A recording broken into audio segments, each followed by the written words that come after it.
Business Integration Methodology. In this module, we will discuss business integration methodology of ERP implementation along with its key phases and features. तो आइए business integration methodology या BIM को हम in detail review करें. अब BIM methodology और business integration methodology is developed by Accenture Systems in 1990s. तो ये methodologies 1990s के अंदर Accenture Systems ने डेवलप की. Target is to develop for full scale ERP projects that diagnose. तो टारगेट ये था कि फुल स्केल का मतलब ये है कि जितने भी फंक्शनल डिपार्टमेंट काम कर रहे हैं इन दैट पर्टिकुलर बिजनेस उनको इंटीग्रेट करके उनमें जो इंफॉर्मेशन जो यूज हो रही है उसको इंटीग्रेट करके one view of the system दिया जाए. अब one view of the system का मतलब ये है कि सारे लोगों के पास जो उस कंपनी में काम कर रहे हैं उनके पास एक ही व्यू आए इंफॉर्मेशन का, और कोई भी इंफॉर्मेशन अगर चेंज हो रही है तो वो चेंज सारों को रिफ्लेक्ट हो, सारों को पता लग सके, ताकि जब बेहतर इंफॉर्मेशन होगी that will lead to better decision making. अब जब ERP project that diagnose business integration need के आपकी कंपनी की ओवरऑल इंटीग्रेशन नीड्स क्या है, क्या आपने किस तरह की डेटा और इंफॉर्मेशन इंटीग्रेशन करनी है, फंक्शनल इंटीग्रेशन कैसे होगी, प्रोसेस इंटीग्रेशन कैसे होगी, कौन रिस्पॉन्सिबल होगा, किसके पास एक्सेस होगी, कितने लोग इन्वॉल्व होंगे, किसकी अकाउंटेबिलिटी होगी, कहां से प्रोसेस स्टार्ट होगा, वो सारी चीजें बिजनेस प्रोसेस इंटीग्रेशन के अंदर मौजूद होंगी. डिजाइन बिजनेस स्ट्रेटजीज के हर डिपार्टमेंट के डिफरेंट गोल्स होंगे, डिफरेंट स्ट्रेटजीज हैं. अब अगर ऑर्गेनाइजेशन स्ट्रेटजी और डिफरेंट डिपार्टमेंट की स्ट्रेटजी अलाइन होगी तो जो भी आप सोल्यूशन लेके आ रहे हैं ERP का वो आपके ऑर्गेनाइजेशन नीड और ऑर्गेनाइजेशन डिपार्टमेंट की स्ट्रेटजीज को भी कंप्लीट करेगा और फुलफिल करेगा, और आपके लॉन्ग टर्म प्लान्स को भी फुलफिल करेगा. आर्किटेक्चर्स के आपका ओवरऑल जो बिजनेस का आर्किटेक्चर है, स्ट्रक्चर है, IT आर्किटेक्चर है, वो क्या है. अगर जब भी आपने नया SAP का सोल्यूशन लेके आना है आपको क्या हार्डवेयर की जरूरत है, नेटवर्क को क्या अपडेट करने की जरूरत है, सॉफ्टवेयर की रिक्वायरमेंट अगर है तो वो क्या है. डिलीवर वन और मोर बिजनेस कैपेबिलिटीज के आपने जब नया सोल्यूशन लेकर आए तो पुराना ओल्ड सिस्टम अब आप यूज नहीं कर रहे. तो जब आपने इतनी बड़ी हैवी इन्वेस्टमेंट की, नए लोगों को इन्वॉल्व किया, जो लोग टेक्निकल थे और बिजनेस थे उनको यूज करके आपने पूरे प्रोजेक्ट को कंप्लीट किया with in time and with in budget, तो क्या उससे आपके सारे ऑब्जेक्टिव्स कंप्लीट हो रहे हैं, क्या उसके बेनिफिट आप यूज कर रहे हैं, क्या उससे आपकी कंपनी की कैपेबिलिटी बढ़ रही है, क्या परफॉर्मेंस में कुछ चेंज आ रही है, क्या लोगों की प्रोडक्टिविटी में कुछ चेंज आ रहा है. तो वो सारी चीजें आपको जो है सामने रखने की जरूरत है, उसको रिव्यू करने की जरूरत है. Include strategic planning, delivery and operation of. तो इसके अंदर मौजूद क्या होगा कि स्ट्रेटेजिक प्लानिंग करने की जरूरत है, और उसके साथ साथ delivery and operation of technologies के पहले क्या टेक्नोलॉजी यूज कर रहे थे, अगर वो सारे सिस्टम और जो नया सिस्टम SAP का या किसी और कंपनी का आप लेकर आ रहे हैं उनमें इंटीग्रेशन कैसे होगी, टेक्नोलॉजी क्या अपग्रेड करने की जरूरत तो नहीं है, अगर अपग्रेड करने की जरूरत है तो क्या सॉफ्टवेयर आपने वेंडर सेलेक्ट कर ली है, आपने नीड असेसमेंट हो गई है, आपको क्या पता है कि उस सॉफ्टवेयर को इंस्टॉल करने से पहले क्या कोई और रिक्वायरमेंट तो नहीं है, हार्डवेयर की क्या रिक्वायरमेंट है, किस टाइप का हार्डवेयर आपको चाहिए, किस टाइप का सॉफ्टवेयर आपको चाहिए, कोई डेटाबेस अगर आपने नई परचेज करनी है उसकी टर्म्स एंड कंडीशंस क्या होंगी, क्या रिक्वायरमेंट होंगी. प्रोसेसेस कि आपके बिजनेस में ऑलरेडी कितने बिजनेस प्रोसेसेस कोर हैं, मैंडेटरी हैं, और उसके साथ साथ कौन रिस्पॉन्सिबल है उन बिजनेस प्रोसेसेस की अकाउंटेबिलिटी, कौन इनिशिएट करेगा, किसको रिपोर्ट मिलेगी, फैसिलिटीज एंड ह्यूमन परफॉर्मेंस. तो ये सारी चीजें आपने सामने रखनी है कि जब आप SAP का सोल्यूशन लेकर आ रहे हैं और अपनी कंपनी में इंप्लीमेंट कर रहे हैं तो जो लोग उसको यूज करेंगे क्या उनकी परफॉर्मेंस में भी कुछ चेंजेस आ रही हैं. अगर उनकी परफॉर्मेंस में चेंज आ रही है और वो बेहतर हो रही है, इसका मतलब है कि जिस डिपार्टमेंट में वो काम कर रहे हैं वो डिपार्टमेंट भी बेहतर परफॉर्म करेगा, और जब वो डिपार्टमेंट बेहतर परफॉर्म करेगा और सारे डिपार्टमेंट के बीच में बेटर इंटीग्रेशन है of information and their function, तो कंपनी भी ओवरऑल बेहतर परफॉर्म करनी चाहिए. Business integration is achieved by defining and implementing comprehensive set of changes. जो भी नया आप सोल्यूशन लेकर आ रहे हैं वो डिफरेंट चेंजेस लेकर आएगा in your way of working. Organisation structure भी चेंज हो सकता है, पॉलिसीज भी चेंज हो सकती हैं, आपके जो प्रोसीजर हैं वो भी चेंज हो सकते हैं, लोगों ने कैसे यूज करना है वो भी चेंज हो सकता है, इंफॉर्मेशन की एक्सेस किसको होगी, सिक्योरिटी के क्या मय्यर हैं, तो वो ओवरऑल ऑर्गेनाइजेशन चेंज भी हो सकती है. और उसके हाउ यू आर वर्किंग वो भी डिफरेंट प्रोसीजर भी चेंज हो सकते हैं. Spanning improvement to business processes, technologies and human performance. तो वो इंप्रूवमेंट्स कैसे होंगी, किस चीज में आएंगी, कैसे काम बेहतर होगा, कैसे लोग मोर प्रोडक्टिव हो सकते हैं, क्या टेक्नोलॉजी में कोई चेंज आ रही है, बिजनेस प्रोसेस क्या टाइम अब कम लग रहा है, अगर कम लग रहा है तो कितने लोग इन्वॉल्व हैं, कौन रिस्पॉन्सिबल है, वो सारी चीजें इसमें मौजूद होंगी. All the above mention should be aligned with an organisation overall strategy.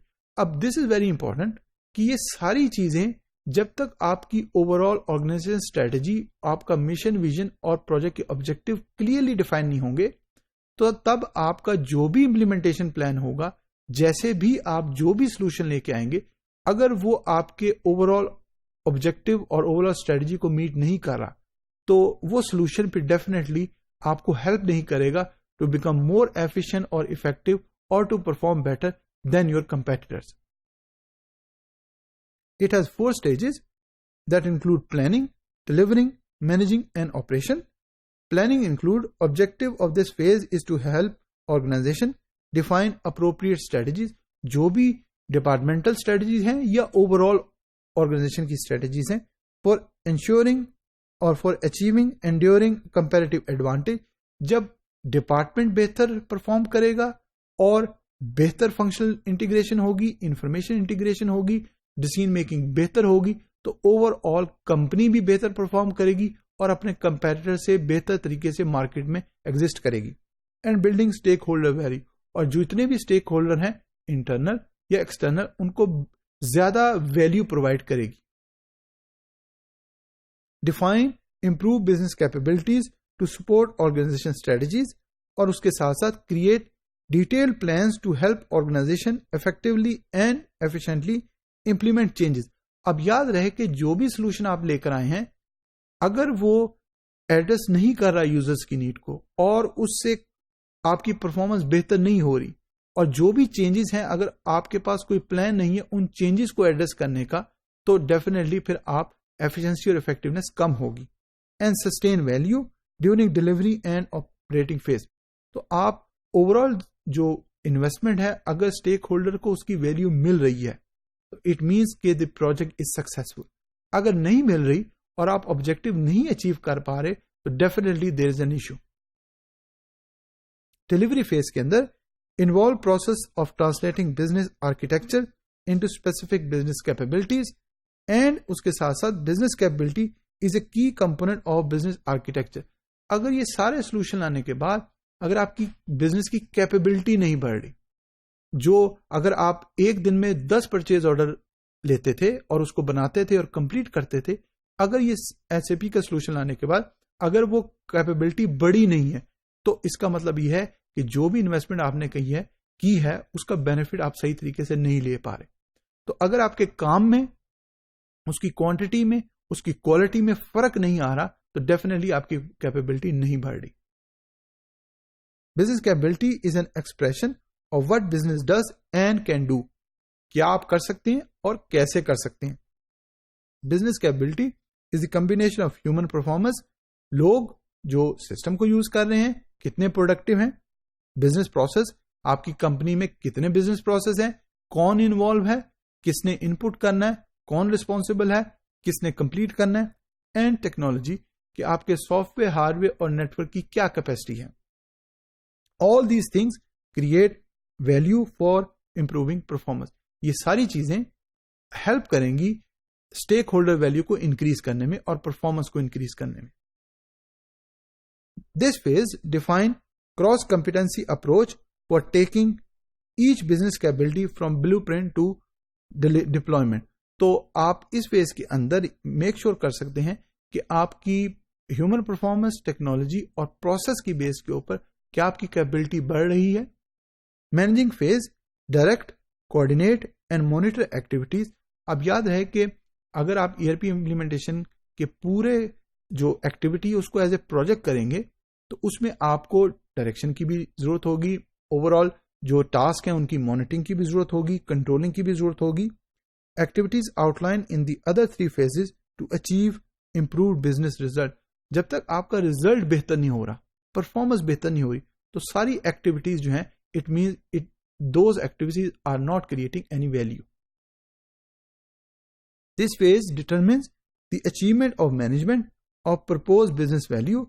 क्या थी propose business value? Project and change journey. Project कैसे स्टार्ट हुआ, किसने स्टार्ट किया, कौन इन्वॉल्व हुआ, मैनेजमेंट की सपोर्ट है नहीं है, कितना बजट है, कितने पैसे हैं, कितना टाइम है। Alignment of context, content and course of action, कि आपने किस कंडीशन के अंदर, किस कॉन्टेक्स्ट के अंदर ये प्रोजेक्ट स्टार्ट किया, क्या इसकी ओवरऑल ऑब्जेक्टिव थे, क्या आप अचीव करना चाहते थे। प्रोग्राम स्पॉन्सर और स्टेक होल्डर एक्सपेक्टेशन, कि आपके पूरे इस एफर्ट की कितने स्टेक होल्डर थे, क्या आपके वो क्या एक्सपेक्ट कर रहे थे आफ्टर इन्वेस्टिंग दिस बजट और दिस अमाउंट। ऑपरेटिंग फेज के अंदर operate new business capability created in the delivering phase, और उसके साथ साथ operating is based on definition of sourcing strategies, service providers and customer establish in the planning phase. तो operating phase के अंदर आप वो सारी चीजें इकट्ठा करेंगे कि ऑलरेडी एक्टिविटीज हो चुकी हैं, आप प्लान बेहतर तरीके से कर सके हैं, आप कैपेबिलिटीज को ऑलरेडी डिफाइन कर चुके हैं, ह्यूमन प्रोसेसेस परफॉर्मेंस की बेस पे, टेक्नोलॉजी की बेस पे कैसे आपने अपनी परफॉर्मेंस को बेहतर करना है, अपनी वैल्यू को सस्टेन करना है, स्टेक होल्डर को बेहतर वैल्यू देनी है। Operate new business capabilities created in the delivering phase, और उसके साथ साथ प्रोवाइड फीडबैक फॉर इंप्रूवमेंट, कि अब आपने यूज करना शुरू कर दिया है, और उसके साथ साथ कंटिन्यूस फीडबैक लूप है कि अगर उसके अंदर कोई फर्दर चेंजेस की रिक्वायरमेंट है वो कैसे करेंगे, by comparing actual performance again standard performance. तो आपके पास मार्केट में कंपेटिटर्स मौजूद होंगे, वो कंपेटिटर्स की परफॉर्मेंस डेफिनेटली अगर आप उनसे बेहतर परफॉर्म करेंगे तो आपके पास ज्यादा प्रोडक्ट सेल कर सकते हैं, ज्यादा कस्टमर आ सकते हैं, और उसके साथ साथ आप अपनी कंपनी के प्रॉफिट को इंक्रीज कर सकते हैं। अगर ये चीज नहीं है और आप SAP का सोल्यूशन आपने इंप्लीमेंट कर लिया, बिजनेस कैपेबिलिटी नहीं बढ़ी, आपकी परफॉर्मेंस बेहतर नहीं हुई, और उसके साथ साथ स्टेक होल्डर को जो वैल्यू एक्सपेक्ट वो कर रहे थे वो नहीं हुई, तो ये सारी एफर्ट जो है वो डेफिनेटली उसका कोई फायदा नहीं होगा।